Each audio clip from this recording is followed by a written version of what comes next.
பின்னாடி கிடைக்கக்கூடிய பலாக்காய் முக்கியமா இப்ப இருக்கக்கூடிய கலாக்காய் முக்கியமான்னு அப்படின்னு அவங்க யோசிக்கும் பொழுது ஒரு பெரியப்பா, அப்பா, தம்பி, அண்ணன், ஒரு அத்தை இவங்கெல்லாம் இருக்கிறாங்க அப்படின்னா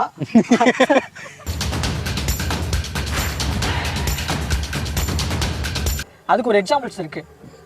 நீங்க சர்க்கார் அப்படின்னு ஒரு படம் பார்த்துருப்பீங்க. ஓகே, சன் பிக்சர்ஸ் கலாநிதி மாறவங்களுக்கும் சர்க்கார் அப்படின்னு சார் சொல்லுங்க.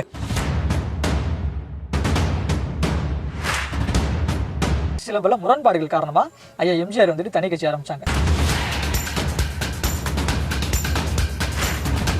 பொன்னியின் செல்வன் நேயர்களுக்கு வணக்கம். அனைவருக்கும் வணக்கம். இப்போ ரொம்ப பரபரப்பாக போயிட்டு இருக்க விஷயம் வந்து எலெக்ஷன் சம்பந்தமான 2026 சட்டமன்ற தேர்தல். யார் ஜெயிக்க போறாங்க அப்படின்றது வந்து மக்களோட முடிவில் தான் இருக்கு. கரெக்டு தான். இப்போ வந்து இன்னைக்கு இருக்க நிலவரத்தில் வந்து எந்த அணி வெற்றி பெறும்? திமுகவோட கூட்டணியா, இல்லை என்டிஏ கூட்டணியா, இல்லை மூன்றாவதாக தனிச்சு நிற்கிறா வந்து நம்ம தமிழக வெற்றி கழகமா, தமிழ் தேசியம் பேசுகிற நாம் தமிழர் கட்சியா, எந்த கட்சி வெற்றி பெறும் அப்படிங்கிறத உங்களோட பார்வையை சொல்லுங்க. செல்வாக்கு அதிகமாக இருக்கிறது திமுக கிட்ட தான் அதிகமாக இருக்கு.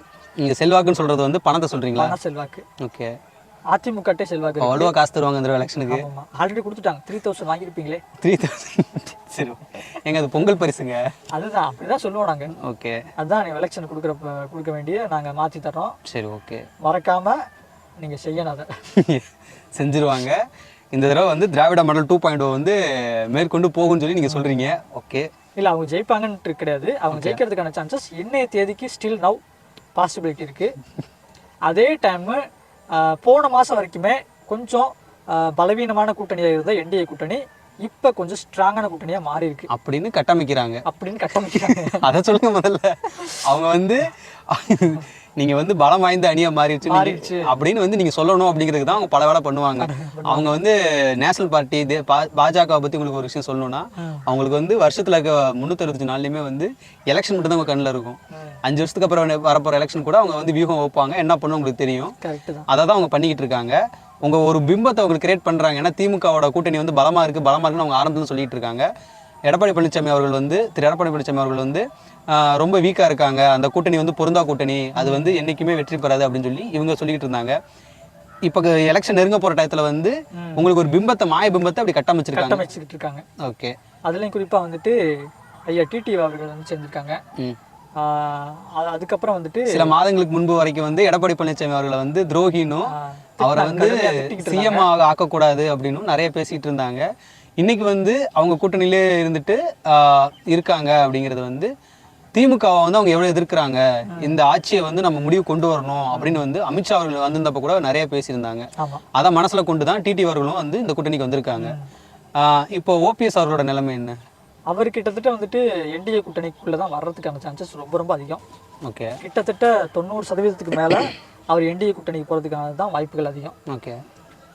அதே போல ஏன் அவங்க திமுகவில் அவங்களை யாரும் கூப்பிடலையா? அவர் திமுகவுக்கு போறதுக்கான வாய்ப்பு ரொம்ப கம்மி. ஏன்னா அவருடைய கொள்கை கோட்பாடு, அவர் வேற சிஎம் வேற இருந்திருக்காரு. கொள்கை கோட்பாடுலாம் ஃபாலோ பண்றது பண்ணி சொல்ல நீங்க சொல்றீங்களா? இல்ல, ஏற்கனவே அவர் பவர்ல இருந்திருக்காரு, முதலமைச்சரா இருந்திருக்காரு. ஓகே. அப்படிப்பட்ட ஒரு கேட்டகரியில இருக்கிறவர் வந்துட்டு திருப்பி திமுகவுக்கு போனா அவருக்கு அங்க சரி திமுகவுக்கு போக மாட்டாங்க, சுயமரியாதை அங்க இருக்காது. சுயமரியாதை இருக்காதுன்னு சொல்றது நீங்க கரெக்ட் தான். பட் இருந்தாலும் அதிமுக வர்றதுக்கு வாய்ப்பு ரொம்ப ரொம்ப கம்மி தானே. எடப்பாடி அவர்களே நேரடியாக சொல்லியிருக்காங்கல்ல, இவங்க வந்து கண்டிப்பாக ஓபிஎஸ் அவர்கள் சேர்க்க மாட்டாங்க அப்படின்னு. அப்போ தாவேக்காக்கு அவங்க போகிறதுக்கு வாய்ப்பு இருக்கா? பட் இல்லைன்னு சொல்ல முடியாது, போகலாம். பட் வாய்ப்பு ரொம்ப ரொம்ப கம்மி. ஏன்னா என்டிஏ தான் அவங்க ஃபர்ஸ்ட் ப்ரிஃபரன்ஸ் பண்ணுவாங்க. குறிப்பாக இருக்கிறதுலே ரொம்ப டஃப்பாக ரொம்ப ஒரு எதிரியாக இருந்தது அப்படின்னு சொன்னால் அம்மையார் சின்னம்மா சசிகலா, டிடிவி ஐயா இவங்க ப்ளஸ் எடப்பாடி ஐயா இவங்க தான் ரொம்ப ஒரு கடுமையான எதிர்ப்பு தெரிவிச்சுட்டு இருந்தாங்க. அவங்களே ஒன்று சேர அளவுக்கான சான்சஸ் அமைஞ்சிருக்கு. ஸோ அப்படிங்கிறப்ப ஓபிஎஸ் ஐயா அவங்கள சமாதானம் பண்ணி சேர்க்கறது அப்படிங்கிறதுலாம் அவங்களுக்கு கொஞ்சம் சுலபமான வேலை தான். டிடிவி ஐயாவை விட இது கொஞ்சம் ஈஸியான வேலை தான். அதனால் இதை பண்ணுறதுக்கு தான் அவங்க முயற்சி எடுப்பாங்க என்டிஏ கூட்டணி. அப்போ வந்து இன்னும் எலெக்ஷன் நெருங்க இறுதி கட்டத்தில் வந்து கண்டிப்பாக ஓபிஎஸ் அவர்களும் வந்து என்டிஏ கூட்டணிக்கு வந்துருவாங்க. ஓகே. திருமதி பிரேமலதா அவர்களும் வந்து கூட்டணி பேச்சுவார்த்தையை பற்றி நாங்கள் வந்து முடிவு பண்ணிட்டோம், எங்களுக்கு வந்து இன்னும் நாங்கள் அறிவிக்கிறது மட்டும்தான் இருக்குது அப்படின்ற மாதிரி பேசியிருந்தாங்க. இப்போ 2 நாளைக்கு முன்னாடி கூட அவங்க என்ன சொல்லியிருந்தாங்கன்னா, திமுகவும் சரி அதிமுகவும் சரி அவங்க சைடு வந்து உங்களுக்கு ஒதுக்கப்பட்ட சீட்டு வந்து ஒற்றை இலக்கில் தான் இருக்கும் அப்படின்ற மாதிரி முடிவு பண்ணியிருந்தாங்க. அவங்களோட நிலைப்பாடு எப்படி இருக்கும்? ஒற்றை இலக்கம் அப்படிங்கிறது ரொம்ப பரிதாபமான கேட்டகரியாக தான் இருக்குது. ஏன்னா ஒரு காலத்தில் அவங்க வந்துட்டு கிட்டத்தட்ட 30 எம்எல்ஏ சீட்டு ஜெயிச்சிருந்தாங்க, எதிர்கட்சியாக இருந்தாங்க. அப்போதைக்கு வந்து ஒரு ஆக்டிவாக இருந்த விஜயகாந்த் அவர்களும் இருந்தாங்க. அவங்களுக்கு இருந்த ஒரு சப்போர்ட்டும் சரி தமிழ்நாட்டில் அதிகமாக இருந்தது. அப்போ இருந்த தேமுதிக வேற, இப்போ இருக்க அப்போ வந்து அரசியல் களத்தையே மாற்றி அமைச்ச ஒரு டைம் அதெல்லாம். இப்போ நம்ம அப்படி எதிர்பார்க்க முடியாதுல்ல. இவங்களும் ஒரு பாமக அளவுக்கு வந்து ஓரளவுக்கு கணிசமான ஓட்டு வாங்கி கொடுக்குற ஒரு கட்சியாக தான் அப்படி அவங்க நினச்சிக்கிட்டு தான் அவங்க வந்து அப்ரோச் பண்ணுறாங்க. அதனால தான் அவங்க வந்து ரொம்ப இப்போ ஒற்றை இலக்கில் தான் உங்களுக்கு கொடுக்க முடியும் அப்படின்னு சொல்லிட்டு ஒற்றை இலக்கில் தான் கொடுக்க முடியும்னு சொல்லிட்டு அவங்க வந்து தேமுதிக அதிமுகலையும் சரி திமுகலையும் சரி சொல்லியிருக்காங்க. ஆனால் அவங்க திமுகவுக்கும் அப்ரோச் பண்ணியிருக்காங்களா? ஆமாம், திமுக அப்ரோச் பண்ணியிருக்காங்க, அதிமுக அப்ரோச் பண்ணியிருக்காங்க. ஆனால் 2 பேருமே ஒற்றை இலக்கம்னா 9க்கு கம்மியாக அந்த மாதிரி கூட தரமாட்டாங்க எனக்கு தெரிஞ்சு சீட்ஸ் கொடுப்போம் அப்படிங்கிற மாதிரி இருக்கு. இது கிட்டத்தட்ட எப்படி தெரியுது அப்படின்னா, இந்த கம்யூனிஸ்ட் பார்ட்டி, வைகோவோட மறுமலர்ச்சி திராவிட கழகம், ஓகே, அந்த மாதிரி 10ஓட 11 தேமுதிக போகக்கூடிய சூழல்கள் தான் நிலவிக்கிட்டு இருக்கு இப்ப. ஓகே, அதுக்கு காரணம் என்னன்னா, அவங்க கிட்ட அந்த கொள்கை பிடிப்பான அரசியலோ மக்கள் ஒரு முடிவை வந்து அவங்க கிளியர் எடுக்க மாட்டாங்க. இப்ப வரையுமே பாருங்க இந்த கட்சியா அந்த கட்சியான்னு சொல்லி எதுவுமே ஃபைனல் பண்ணாம, ஏன் எலெக்ஷனுக்கு இன்னும் ஒரு ரெண்டு மாசம் தான் முழுசா இருக்கு. அப்படிங்கும்போது இவங்க கூட்டணி அறிவிச்சாதானே அதுக்கேற்ற பிரச்சாரம் எல்லாம் பார்ப்பாங்க. இவங்களுக்குன்னு இருக்க தொண்டர்களும் அதுக்கேற்ற ஆக்டிவா வேலை பார்ப்பாங்க. திருமதி பிரேமலதா அவர்களும் வந்து இதுல ஒரு சரியான முடிவு எடுத்துட்டு கட்சியை கொண்டு போறதுக்கு பார்ப்போம். பாமக சைடு பார்ப்போம். பாமக சைடு வந்து இப்ப அன்புமணி அவர்கள் வந்து என்டிஏ கூட்டணியில வந்து அவங்க உறுதிப்படுத்திட்டாங்க. ஐயா ராமதாஸ் அவர்கள் வந்து இன்னும் உள்ள வராம இருக்காங்க. அவங்க வந்து அதிமுகவுக்கு வருவாங்களா இல்ல திமுகவுக்கு வந்து அவங்க அழைப்பு எடுத்த மாதிரி சொல்றாங்க. அதை பத்தி கொஞ்சம் சொல்லுங்க. திமுகவுக்கு போறதுக்கான வாய்ப்புகள் ரொம்ப ரொம்ப கம்மி. ஏன்னா அவருக்குமே இந்த ஆட்சியில வந்துட்டு அதிருப்தி இருக்கு அப்படின்னு தான் நான் கேள்விப்பட்டேன். அதே போல அவர் வந்துட்டு ஒன்று என்டிஏ கூட்டணிக்கே அவரை வந்துட்டு மரியாதை நிமித்தமாக கூட்டிகிட்டு வரலாம். அப்படி இல்லைன்னா இப்போ லேட்டஸ்ட்டாக ஒரு நியூஸ் போயிட்டு இருக்கு என்னன்னா, தாவேகா, காங்கிரஸ், ராமதாஸ் ஐயா அவர்கள் இவங்கெல்லாம் சேர்த்து ஒரு கூட்டணி மாதிரி அமைக்கிறதுக்கு பிளான் போட்டுக்கிட்டு இருக்காங்க. காங்கிரஸ் தான் திமுக கூட்டணியில் இருக்கு. அது எப்படி திரும்ப அங்கே எதிர்ப்பு குரல் நிறைய இருக்கு. திமுக சைடு சொல்றீங்களா? காங்கிரஸுக்குள்ளேயே இருதரப்பா இருக்காங்க. காங்கிரஸ் நீங்க இருதரப்புன்னு சொல்றது வந்து மத்தியில இருக்க அரசு வந்து விஜய்க்கு சப்போர்ட் பண்றதாவும் அப்படி மாதிரி சொல்றீங்களா? ஏன்னா ராகுல் அவர்கள் காங்கிரஸ்லயே ஓகே ஆல்ரெடி பதவியில் இருக்காங்கல்ல, அவங்கெல்லாம் ஒரு மைண்ட் செட்டில் இருக்காங்க. நீண்ட காலமாக உழைச்சவங்க, பெரிய செல்வாக்குடையவங்க, மாவட்ட பொறுப்பு லெவலில் இருந்தவங்க, ஆனால் சீட் கிடைக்காதவங்க. அவங்கெல்லாம் என்ன நினைக்கிறாங்க அப்படின்னா, விஜய் கூட நம்ம போகும்பொழுது நம்ம கட்சியும் வலுவடையும். அவங்க என்ன சொல்லியிருந்தாங்கன்னா, ஆட்சியிலையும் பங்கு அதிகாரத்திலும் பங்கு சொல்லி சீட்ஸும் அதிக லெவலில் இன்க்ரீஸ் பண்ண முடியும். வந்துட்டு இப்போ ஆல்ரெடி வந்துட்டு காங்கிரஸ் சீட்ஸ் வாங்கலாம். பட் தமிழ்நாட்டில் காங்கிரஸ் ஜெயிக்குமா? ஆல்ரெடி 10% ஆன்டி டிஎம்கேவோட ஓட்டு கிடைக்கும்னு சொல்றீங்க. திமுகவுக்கு எதிராக உள்ள ஓட்டுகளும் காங்கிரஸ் அப்படி இல்லை. தமிழக வெற்றி கழகத்தோட தலைவர் என்ன சொல்லியிருக்காரு அப்படின்னா, அவருடைய கொள்கை எதிரியா பாஜக சொல்றாங்க, அரசியல் எதிரியா திமுக சொல்றாங்க. இப்ப அரசியல் எதிரியா வந்துட்டு திமுக எதிர்க்கிறதுக்கு அவங்களுக்கு ஒரு கூட்டணி தேவைப்படுது. அந்த கூட்டணிக்குரிய ஸ்ட்ராங்கான ஆள் எங்க இருக்குன்னா அந்த திமுக கூட்டணியில இருக்காங்க. அந்த கூட்டணி வந்துட்டு அந்த காங்கிரஸ் அப்படிங்கிற ஒரு கூட்டணி விஜயோட சேர்ந்துருச்சு அப்படின்னா அவங்க அரசியல் எதிரியா திமுக எதிர்க்கிறதுல எந்த பிரச்சனையும் இருக்காது. அதே போல அவங்க கூட காங்கிரஸ் இருக்கிறதுனால அவங்க கொள்கை எதிரியா பிஜேபி எதிர்க்கிறதுலையும் ரொம்ப கிளியரா இருக்கும். ஏன்னா அந்த ஆன்டி பிஜேபி ஓட்டு போறாம ஆட்டோமேட்டிக்கா திமுகவுக்கு போகாம தாவேக்காவுக்கு வரதுக்கான சான்சஸ் ரொம்ப ரொம்ப அதிகம். பட் ஆனால் வந்து காங்கிரஸும் தாவேக்காவுக்கும் இணையறதுக்கான வாய்ப்பு இருக்குன்னு சொல்றீங்களா? பேச்சுவார்த்தை போதுன்னு சொல்றாங்க, ஆனால் வாய்ப்பு கம்மின்னு சொல்றாங்க. காரணம் என்ன? இல்லை அவங்க கண்டிப்பாக வந்து ஒரு நேஷனல் பார்ட்டி வந்து இத்தனை வருஷமா வந்து டிஎம்கே கூட டிராவல் பண்ணிட்டு வந்து இப்போதைக்கு ஒரு எலெக்ஷனுக்காக வந்து அவங்க தனியாக வருவாங்க அப்படின்ற மாதிரி ஒரு இது கிடையாது. இது எல்லாமே வந்து பார்த்தீங்கன்னா நீங்கள் சொன்ன மாதிரி அந்த விஜய்ன்ற ஒரு பர்சனை வச்சுட்டு அவங்களோட சீட்ஸ் இன்க்ரீஸ் பண்ணிக்கவும் அவங்களோட அதிகாரத்தை அவங்களோட, ஏன்னா காங்கிரஸுக்குமே வந்து பார்த்தீங்கன்னா இப்போ சமீபத்தில் வந்து ஐயா எஸ்ஏசி அவர்கள் என்ன சொல்லியிருந்தாங்க அப்படின்னா, காங்கிரஸ் கட்சியை பற்றி ஒரு சின்ன விமர்சனம் சொல்லியிருப்பாங்க. உங்களுக்கு கட்சிக்கு பூஸ்ட் தேவைப்படுது, நீங்கள் தாவைகள் வந்து இணையணும் அப்படின்ற மாதிரி ஏதோ பேசியிருப்பாங்க. அதுக்குமே வந்து தமிழக காங்கிரஸ் வந்து ஒரு பதிலடி கொடுத்துருப்பாங்க. அப்படி இருக்கும்போது அவங்களே தெளிவாக சொல்கிறாங்க, காங்கிரஸ் தாவேகா கூட்டணி வந்து என்னை பொறுத்த வரைக்கும் அது இந்த 2020 எலெக்ஷனில் வந்து வாய்ப்பு கம்மி தான். நான் என்ன நினைக்கிறேன்னா, இந்த 2026 எலெக்ஷனில் திரு விஜய் அவர்களும் திரு சீமான் அவர்களும் தனிச்சு தான் போட்டியிட போகிறாங்க அப்படிங்கிறது வந்து என்னோட பார்வையில் இருக்கு. ஆமாம், கிட்டத்தட்ட கன்ஃபார்ம் ஆன மாதிரி தான். ஆமாம், அப்போ வந்து தமிழ் தேசியம் விசஸ் திராவிடம் அப்படின்ற மாதிரி ஒரு இதுதான். அதுலேயுமே வந்து நீங்கள் சொன்ன மாதிரி ஒரு 3 முனை போட்டி தான். திராவிடத்துலேயும் 3 கட்சிகள் இருக்கு, 2 பெரிய கட்சிகள் இருக்கு. புதுசாக வந்து தாவேக்காவும் திராவிடத்தை அவங்க வந்து பாதி அளவு கையில் எடுத்திருக்காங்க. மெஜாரிட்டி அதுதான். இல்லை அவங்க சொன்னது என்ன சொல்லியிருக்காங்கன்னா, பிரதானமா அவங்க திரு விஜய் அவர்கள் என்ன சொல்லியிருந்தாங்கன்னா, தமிழ் தேசியமும் திராவிடமும் நம்ம 2 கண்கள் அப்படின்ற மாதிரி சொல்லியிருந்தாங்க. அந்த வார்த்தையில வந்து முரண்பாடு இருந்தாலும் அவங்க கட்சியோட நிலைப்பாடு அந்த மாதிரி சொல்லியிருக்காங்க. கரெக்ட். திரு சீமான் அவர்கள் வந்து தமிழ் தேசியத்தை மட்டுமே முழுக்க கையில் எடுத்து அவங்க ஆட்சியை பிடிக்கிறதுக்கான வேலையை அவங்க பார்த்துக்கிட்டு இருக்காங்க. அப்படிங்கும்போது இது கண்டிப்பாக வந்து தமிழ் தேசியம் விசஸ் திராவிடம் அப்படின்ற மாதிரி தான் இந்த 2026 எலெக்ஷன் இருக்க போகுது. இப்போ விஜய் அவர்களோட வருகை வந்து திரு விஜய் அவர்களோட வருகை வந்து எந்த கட்சிக்கு அதிகமான ஓட்டை வந்து குறைக்கும்? ஏன்னா அவங்களோட தாக்கம் வந்து இப்போ 2020 எலெக்ஷனில் வந்து இப்போ நம்ம கடந்த ஒரு 3-4 மாதங்களாகவே 4-5 மாதங்களாகவே பார்த்துக்கிட்டு இருக்கோம். திரு விஜய் அவர்கள் வந்து தும்முனா கூட அது ஒரு செய்தியாக வந்து நம்ம போயிட்டு இருக்கு. அவங்க என்ன எடுப்பாங்க, என்ன செய்வாங்க, அவங்க கட்சியிலேருந்து என்ன வரும் அப்படின்னு சொல்லிட்டு. இப்போ எனக்கு எப்படி தோணுதுன்னா, ஒரு கட்சியோட செயல்பாடை பற்றி சுற்றி இருக்க எல்லா கட்சியுமே வந்து விமர்சனம் பண்ணுறாங்க. இவங்க ஸ்லோவாக இருக்காங்க, இவங்க பொறுமையாக பண்ண மாட்டாங்க அப்படின்னா, இதை நான் எப்படி பார்க்குறேன்னா, ஒருத்தரும் எதிர்பார்க்குறாங்க. ஒருத்தவங்களும் வந்து ஒரு கட்சியை வந்து எதிர்பார்க்குறாங்க. இவங்க என்ன பண்ண போகிறாங்க, இவங்க என்ன பண்ண போகிறாங்கன்னு தாவேக்கா கட்சியை தாண்டி மற்ற கட்சியில் அதை மானிட்டர் பண்ணிட்டு இருக்காங்க. அந்த ஒரு காரணத்தினால தான் கட்சி ரொம்ப ஸ்லோவாக செயல்படுற மாதிரி எனக்கு தோணுது. ஸோ இப்போ வந்து தாவேக்காவும் சரி, நாம் தமிழர் கட்சியும் சரி, 2 கட்சியுமே தனிச்சு தான் போட்டியிட போகுது. அரசியல் மாற்றம் நான் சொல்றது வந்து திமுகவுக்கு மாற்று அதிமுக, அதிமுகவுக்கு மாற்று திமுக, திமுகவுக்கு மாற்று அதிமுக அப்படின்னு சொல்லி நம்ம 60 ஆண்டு கால ஆட்சி நம்ம தமிழ்நாட்டில் நடந்துகிட்டு இருந்தது. இந்த ஒரு இதுக்கு வந்து மாற்றுவா வந்து விஜய் அவர்கள் இருப்பாரா அப்படிங்கிறது என்னோட கேள்வி. அவருடைய சித்தாந்தமோ கொள்கைகளோ அவருடைய அந்த தனித்துவமோ ஏற்கனவே இருக்கிற திராவிட கட்சிகளை போல தான் இருக்குது. திரு விஜய் அவர்கள் வந்து ஒரு சித்தாந்தத்தையோ இல்ல ஒரு கொள்கையோ பெருசா அவர் கையில் எடுக்கல. அவர் கையில் எடுத்திருக்க ஒரே விஷயம் வந்து பாத்தீங்கன்னா, மக்களுக்கு நல்லது செய்யணும் அப்படின்றத பத்தி தான் அவர் எல்லா மேடையிலுமே அவர் வந்து தெளிவா சொல்லிட்டு இருக்காரு. அதை தாண்டி இதுதான் எங்க கொள்கை, இதுதான் இதுன்ற மாதிரி இல்ல. திரு செங்கோட்டையன் அவர்கள் வந்து தாவேக்கா கட்சியில வந்து இணைஞ்சப்ப வந்து அம்மையார் ஜெயலலிதாவோட புகைப்படத்தை வச்சுக்கலாமா அப்படின்னு சொல்லி விஜய்கிட்ட கேட்டதாகவும் அவங்க வந்து அதுக்கு எந்த மதிப்பும் தெரிவிக்கல அப்படின்ற மாதிரி தான் சொல்லியிருந்தாங்க. இப்பவுமே திரு செங்கோட்டையன் அவர்கள் வந்து எந்த செய்தியில சந்திப்பிலும் சரி, மேடையிலும் சரி, அம்மையார் ஜெயலலிதா அவர்களோட புகைப்படத்தை பாக்கெட்ல வச்சுதான் இருக்காங்க. அப்படிங்கும்போது தாவேக்கா வந்து எப்படி ஒரு மாற்று அரசியலை கொண்டு வருவாங்க அப்படின்ற மாதிரி தான் எதிர்கட்சிகள் வந்து கேள்வி எழுப்பிட்டு இருக்காங்க. அதை பத்தி சொல்லுங்க. ஆரம்ப காலகட்டங்கள்ல ஈவேரா அவர்கள், அண்ணாதுரை அவர்கள், கருணாநிதி அவர்கள், எம்ஜிஆர் அவர்கள் இவங்க எல்லாருமே ஒன்னா இருந்து தான் திராவிட கழகத்தை தொட்டு வச்சாங்க. திமுகவில் பெரிய லெவல்ல வந்துட்டு காங்கிரஸை வந்துட்டு வளர்ச்சிக்கும் பெரிய காங்கிரஸுக்கு எதிராக அவங்க வந்துட்டு இயக்கத்தை ஆரம்பிச்சு ஜெயிச்சு தமிழ்நாட்டில் மாநில சுயாட்சியை நிறுவனம் அப்படின்னு ரொம்ப வந்துட்டு ஒரு மக்கள்கிட்ட ஒரு உணர்வு ரீதியாக அதை எழுச்சியை கொண்டு வர வச்சு நல்லாட்சியெல்லாம் பண்ணியிருக்காங்க ஆரம்ப காலகட்டங்களில். அதன் பிறகு அண்ணாதுரை ஐயாவுடைய மறைவுக்கு பிறகு அந்த கட்சி வந்துட்டு நெடுஞ்செழியன் ஐயா அவர்கள் கைக்கு போறதா இருந்து திரு அண்ணாதுரை அவர்களுக்கு அடுத்து மூத்த தலைவரா அவர் இருந்தார். மூத்த தலைவரா ஐயா நெடுஞ்செழியன் இருந்தாங்க. பட் எந்த காரணம்னு தெரியல, சில அரசியல் காரணங்களால ஐயா கருணாநிதி கைக்கு வந்துச்சு. நீங்க சொல்றது கரெக்டு தான். ஏன்னா அன்னைக்கு வந்து திரு கருணாநிதி அவர்களுக்கு வந்து அதிகாரம் கிடைக்காம நெடுஞ்செழியன் அவர்களுக்கு அதிகாரம் கிடைச்சிருந்தா தமிழ்நாடு இன்னைக்கு இப்படி இருந்திருக்குமா? கொஞ்சம் வேற மாதிரி இருந்திருக்கும். சரி, ஓகே, கொஞ்சம் தான் வேற மாதிரி இருந்திருக்கும். ஐயா அண்ணாதுரை ஐயாவோட ஆட்சி எப்படி இருந்துச்சோ அந்த மாதிரி இருந்திருக்கும் ஐயா நெடுஞ்செழியன் இருந்திருந்தாங்கன்னா. கண்டிப்பா அப்படி இருந்தா. இப்ப கொஞ்சம் வேற மாதிரி இருக்குல்ல. நீங்க எதுக்கு கொஞ்சம் சொல்றீங்க? வேற மாதிரி இருக்கு. அப்போ அதுல என்ன ட்விஸ்ட் நடந்துச்சு அப்படின்னா, ஐயா கருணாநிதியோட ஆட்சியில சில பல முரண்பாடுகள் காரணமா ஐயா எம்ஜிஆர் வந்துட்டு தனி கட்சி ஆரம்பிச்சதுக்கு பிறகு திரு எம்ஜிஆர் அவர்களுக்கும் கலைஞர் அவர்களுக்கும் வந்து நடந்த விரிசல் வந்து எல்லாத்துக்குமே தெரியும். நீங்க பூசி முழுவ வேணாம். ஓகே, அது ஓகே. அந்த கட்சி எதுக்கு ரெண்டா பிளந்தது? ஆனா எந்த ஒரு நிகழ்வுக்குமே ஒரு சின்ன விஷயம் தான் தொடக்க புள்ளியா இருந்திருக்கும்.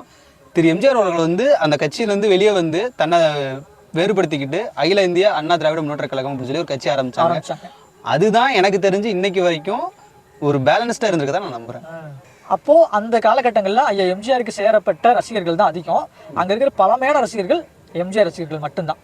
அப்போ கூட திரு எம்ஜிஆர் அவர்கள் வந்து கட்சியை பிரிச்சுக்கிட்டப்ப கூட யாரு கையில வந்து கட்சியோட பேரையோ பச்சை குத்துறீங்க அப்படின்ற மாதிரிலாம் ஒரு பெருசா சொல்லி, இன்னைக்குமே நம்ம தாத்தா பாட்டிகளை கையில எல்லாம் பாத்தீங்கன்னா எம்ஜிஆர் அவர்களோட புகைப்படம் வந்து பச்சை குத்திருப்பாங்க. அந்த அளவுக்கு வந்து எம்ஜிஆர் மேல ஒரு ஈர்ப்பு இருந்தது.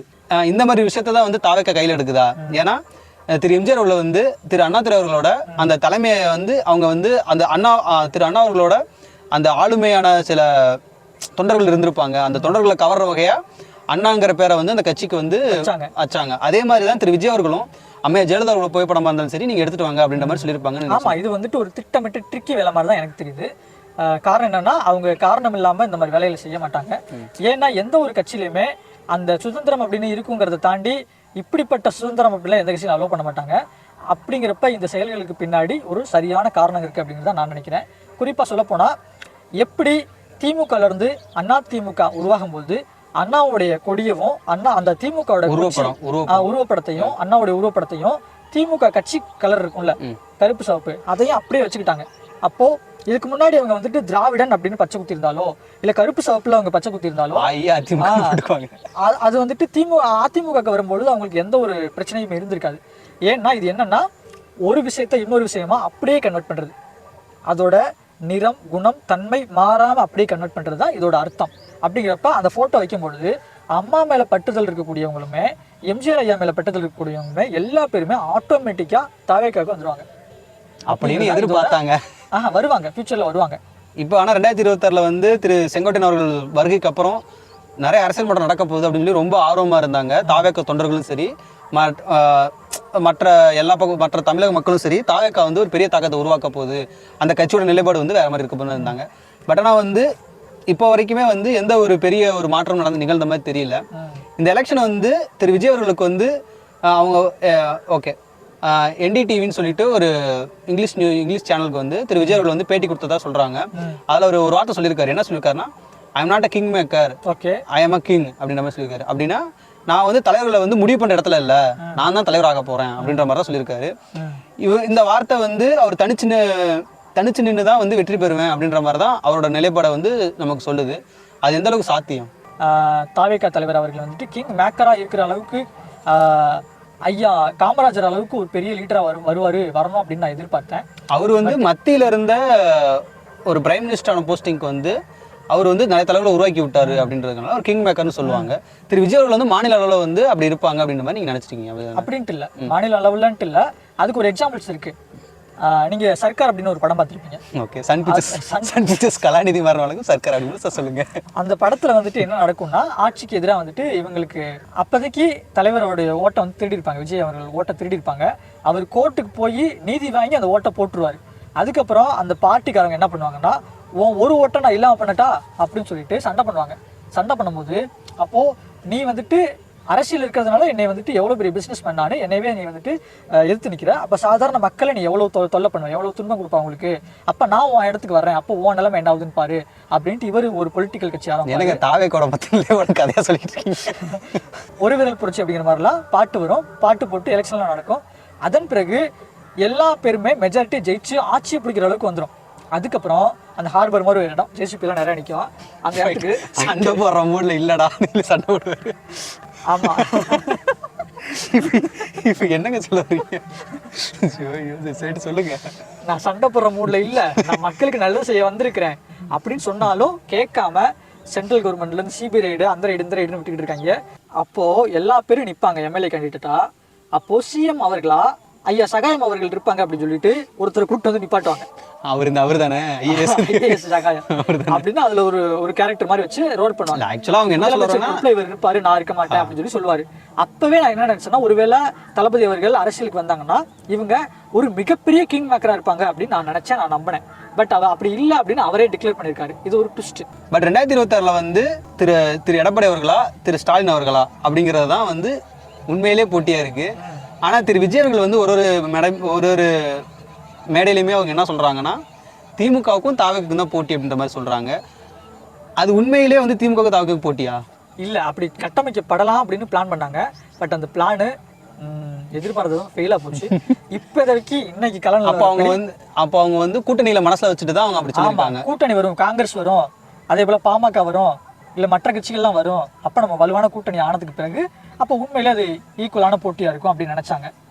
ஓகே, அப்ப கூட்டணி கட்சிக்கு யாருமே வராம தனியா விடப்பட்டதுனால இப்போதைக்கு உண்மையிலே போட்டி யாருக்குன்னா 2 பெரிய திராவிட கட்சிகள் தான். அது திமுக, அதிமுக, 2க்கு தான் இப்போதைக்கு போட்டி, நேரடி போட்டி அப்படிங்கிற மாதிரி தான் இருக்கு. அதிமுகவோட ஓட்டுகளை வந்து திரு விஜய் அவர்களை வந்து எடுத்துருவாங்க அப்படின்ற மாதிரி ஒரு பேச்சு போயிட்டு இருக்கு. அதை எப்படி பாக்குறீங்க? திமுக ஓட்டை விஜய் அவர்கள் எடுத்துருவாங்க. பட் வந்து விஜயால எதுவுமே தனிச்சு எத்தனை சீட்டு ஜெயிக்க முடியும், ஆட்சி அமைக்கிறதுக்கு அந்த இதெல்லாம் போதுமா அப்படின்னு ஒரு கேள்வி இருக்கு. கரெக்டான கேள்விதான். என்னன்னா, ஒரு குடும்பம் இருக்கு அப்படின்னா பெரியப்பா இருப்பாரு, அப்பா இருப்பாரு. இப்ப நீங்க எதுக்கு அதிகாரத்தை பத்தி பேசுறீங்க, குடும்பத்தை பத்தி பேசுறீங்க? தம்பி இருப்பாரு. கலைஞரை தான் இதாக்குறீங்க.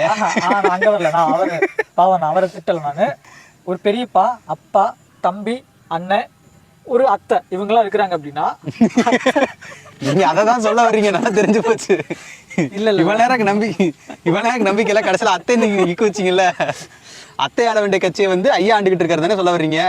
இல்லைங்க, இல்ல, இப்படி ஒரு குடும்பத்துல இருக்காங்க அப்படின்னா நிச்சயமா இதை நீங்க எடிட் பண்ணக்கூடாது, இதை நீங்க போடுறீங்க. ஓகே, இதுல பெரியப்பாவோட அப்பா இருப்பார்ல, அவரு காங்கிரஸ்ல இருப்பாரு, பெரியப்பா திமுக இருப்பாரு, அப்பா அதிமுக இருப்பாரு, அத்தை என்னால இருப்பாங்கன்னா பாமக, தூத்துக்குடியில. இந்த மாதிரி தமிழ்நாட்டில் இருக்கக்கூடிய கிட்டத்தட்ட ஒரு 4.5 கோடி ஓட்டு இருக்குது. இத்தனை குடும்பத்திலையுமே இந்த மாதிரியே செக்டார் இருக்கும். இப்போ இந்த பசங்க இருக்காங்கல்ல, இந்த பசங்களுக்கு அடுத்த வாய்ப்பு கிடைக்குமான்னு கேட்டீங்கன்னா திமுக அதிமுக பெரும்பான்மையான பையங்களுக்கு கிடைக்கிறதுல வாய்ப்பு. பசங்க எல்லாருமே தமிழக வெற்றி கழகத்தை அவங்க வந்துட்டு தனக்கு ஒரு பொறுப்பு தன்னை ஒரு ரெப்ரசன்டேட்டிவ் ஆக்கி அங்க வந்துட்டு நம்ம பெரிய லெவல்ல அரசியல் கட்சியை உருவாகிட முடியாதா அப்படிங்கிற ஒரு எண்ணத்தோட தாவேக்காவுக்கு வர்றாங்க. ஸோ அந்த பசங்க வரும்பொழுது எப்படி அந்த பசங்க வந்துட்டு தன்னோட அப்பாவையோ அம்மாவையோ ஒருத்தரை கன்வின்ஸ் பண்ணலாம்? ஒரு குடும்பத்துல இருக்க முதல் முறை வாக்காளர்களும் சரி, ஜென்சி கிட்ஸும் சரி, இவங்க எல்லாமே முழுசா தாவேக்கா சப்போர்ட் பண்ணுவாங்களா அப்படின்னு கேட்டா என்ன கேட்டா இல்லைன்னு தான் சொல்ல முடியும். ஏன்னா அவங்க வந்து திராவிட கட்சிகளுக்கு வந்து 100% எடுத்துட்டோம்னா 100% வந்து ஒரு 10% வந்து திராவிட கட்சிகளுக்கு இருப்பாங்க. ஏன்னா அம்மா சொல்றாங்க, அப்பா சொல்றாங்க, சித்தப்பா சொல்றாரு, அத்தை சொல்றாங்க அப்படின்னு சொல்லிட்டு அதுக்கு ஓட்டு போடுவாங்க. இப்போ இருக்கவங்க நிறைய பேர் வந்து அரசியல் பார்க்குறாங்க. 2 விஷயம் தான். ஒன்று வந்து திரு சீமான் அவர்களோட வருகைக்கு அப்புறம் 2008 வந்து ஒரு கட்சி ஆரம்பிச்சாரு, தமிழ் தேசியம்னு சொல்லிட்டு. அதுக்கப்புறமே வந்து திராவிடம் அப்படின்னு சொல்லி எந்த கட்சியுமே ஆரம்பிக்கவே கிடையாது. அப்போ அதுவே வந்து முதல் அவருக்கு வெற்றி தான். அப்படிங்கும்போது அப்போலேருந்து வந்து அரசியலை ஃபாலோ பண்ணுற ஒரு சில வாக்காளர்கள் இருப்பாங்க. 30 ஏஜுக்குள்ளே சொல்கிறேன். அப்புறமேட்டு பார்த்தீங்கன்னா இப்போ வந்து ஒரு பெரிய ஒரு சக்தியாக திகழ்கிற திரு விஜய் அவர்களோட ரசிகர்கள் வந்து அப்படியே தொண்டர்களாக மாறி இருக்காங்க. அவங்களுமே இருக்காங்க. இவங்க வந்து ஒரு 60-40 அப்படின்ற ஒரு ரேஷோல தான் இருப்பாங்க. ஒரு அந்த மாதிரி ரேஞ்சில் இருப்பாங்க. பட் யார் ரொம்ப அதிகமாக கன்வின்ஸ் பண்ணுவாங்க, வீட்டில் இருக்க ஓட்டை வாங்கி கொடுப்பாங்க அப்படிங்கிறத பொறுத்து ஒரு கணிசமான வாக்கை வந்து 2 கட்சியுமே பெறும். ஆனால் அந்த 2 கட்சியிலுமே பெற்றாலுமே அதால வந்து ஆட்சி மாற்றங்கிறது வந்து திராவிட கட்சிகள் கையில இருந்து மாற போறது இல்லை அப்படிங்கிறது ஒரு யதார்த்தம். இப்போ 2026க்கு அப்புறம் 2031 வேணா ஒரு சின்ன சேஞ்சஸ் கிடைக்கலாம். ஏதோ ஒரு திராவிட கட்சி அடிச்சு கீழே தள்ளுற மாதிரி இருக்கும். இந்த மாதிரி இருக்கும்போது 2026 எலெக்ஷன்ல வந்து திரு விஜய் அவர்கள் வந்து எதிர்கட்சி தலைவராக வர்றதுக்கான வாய்ப்புகள் அந்த வாய்ப்பாது இருக்கா? வாய்ப்பு நிறைய இருக்கு. எப்படின்னு கேட்டீங்க அப்படின்னா, இப்போ விஜய் வந்துட்டு பெரும்பாலும் எம்ஜிஆர் ரசிகர்கள் ஓட்டு, குறிப்பா அதிமுக அண்ணா திராவிட முன்னேற்ற கழக ஓட்டை மட்டும்தான் பிரிச்சு எடுக்க போறாரு. அதே போல நாம் தமிழ் கட்சியில குறிப்பிட்ட ஓட்டை பிரிச்சு எடுக்க போறாரு. ஏன்னா நாம் தமிழ் கட்சியில இளைஞர்கள் ஓட்டு அதிகம். அப்ப இளைஞர்கள்லாம் விஜய் பக்கம் போயிட்டாங்கன்னா அங்க கூடாரம் காலி ஆயிரும். இப்படிப்பட்ட ஒரு தவறான கணக்கு போட்டுக்கிட்டு இருக்காங்க. உண்மையிலே கணக்கு அப்படி இருக்காது. எனக்கு தெரிஞ்சு திமுக கூட்டணி அதிமுக கூட்டணி 2 கூட்டணில இருந்தும் லம்பா ஓட்ட விஜய் எடுத்துருவாரு. இதை நீங்க ரிசல்ட்டுக்கு அப்புறம் பாப்பீங்க. இல்ல இப்போ அவங்க நாம் தமிழ் கட்சியில இருந்து குறிப்பிட்ட ஓட்டை மட்டும் அவர் பிரிக்கலாம். பிரிக்க மாட்டேன்னு சொல்ல முடியாது. குறிப்பிட்ட ரொம்ப கணிசமான ரொம்ப கம்மியான ஓட்டுகளை விஜய் அவர்கள் பிரிப்பாங்க. பட் எப்படி பிரிச்சாலுமே ஆட்சி மாற்றங்கிறது வந்து திரு ஸ்டாலின் அவர்களோ திரு எடப்பாடி அவர்களோ இவங்க 2 பேரும் தான் முதலமைச்சர் அதிகத்தில் அமர போறாங்க அப்படிங்கிறது வந்து நமக்கு இப்பயே தெரிஞ்சிருச்சு. ஏன்னா 2026 இவங்க 2 பேர் இல்லாம வேற சிஎம் வர வாய்ப்பு இருக்கா? எடப்பாடி ஐயா ஏங்க அவர் தானே சொல்றேன். இல்ல ஏங்க அவனை கொண்டுருவேன் நான். திரு எடப்பாடி அவர்கள் திரு ஸ்டாலின் அவர்கள் இவங்க 2 பேத்துக்கு இல்லாம வேற சிஎம் வர வாய்ப்பு இருக்கான்னு கேட்கிறேன். வாய்ப்பு இருக்கு. அது வந்துட்டு எலெக்ஷன் டைம்ல நம்ம அப்ப இன்னமும் வந்து சுவாரஸ்யமா இருக்க போதுன்னு சொல்றீங்க. இருக்கும். இந்திய காங்கிரஸ் கட்சியோட கிளை தான் தமிழ்நாட்டில் இருக்கு காங்கிரஸ் கட்சி. அவங்க வந்துட்டு ஆர்டர் போடுறாங்க அப்படின்னா இவங்க கேட்டுதான் ஆகணும். இப்ப காங்கிரஸ் கட்சியில இருக்கிறவங்க பின்னாடி கிடைக்கக்கூடிய பலாக்காய் முக்கியமா இப்ப இருக்கக்கூடிய கலாக்காய் முக்கியமான் அப்படின்னு அவங்க யோசிக்கும் பொழுது எனக்கு பெருசா வர்ற பலாக்காயோ அதிகமான சீட்டோ எனக்கு தேவையில்ல. அவங்க ரீசெண்டா எந்த பலாக்காய் ஜெயிச்சது இல்ல. இப்போதைக்கு கிடைக்கிற எனக்கு எம்எல்ஏ சீட்டு போதும் அப்படின்னு தான். ஏன்னா திமுக கன்ஃபார்ம் எம்எல்ஏ அவங்களுக்கு. ஆனா திமுக இருக்க சில நிர்வாகிகளே வந்து வெளிப்படையாவே காங்கிரஸ் கட்சியை விமர்சிக்கிறாங்க. திமுக இல்லைன்னா தமிழ்நாட்டுல வந்து காங்கிரஸ் ஒண்ணுமே இல்லைன்னு சொல்லி ஓப்பனா பேசுறாங்க. அப்படி இருக்கும்போது ஏன் அவங்க இன்னும் வெளியே வராம இருக்காங்கன்னு தெரியல. யாரு காங்கிரஸ் வெளியே வராம இருக்காங்க? ஆமா, அதுல நிறைய இடத்துல வந்து பொதுவெளியில வந்து திமுக தலைவர்களே நிறைய இடத்துல சொல்லியிருக்காங்க, காங்கிரஸ் வந்து திமுக இல்லாம காங்கிரஸ் வந்து தமிழகத்துல வந்து ஒண்ணுமே இல்லை அப்படின்ற மாதிரி நிறைய இடத்துல பேசியிருக்காங்க. காலம் எப்போதுமே தனக்கான வாய்ப்புகளை காலமே உருவாக்கிக்கும் அப்படின்னு சொல்லுவாங்க. அதன்படி தமிழக மக்களுடைய அந்த எதிர்பார்ப்பு இந்த மக்களுடைய அந்த ஒரு எண்ண ஓட்டங்களே இந்த அரசியல் களத்தை டோட்டலாக மாற்றும். உண்மையிலேயே வந்துட்டு மக்கள் ஆட்சி மாற்றத்தை விரும்புனாங்க அப்படின்னா வேற செய்யும் வரதுக்கான வாய்ப்புகள் அதிகம்.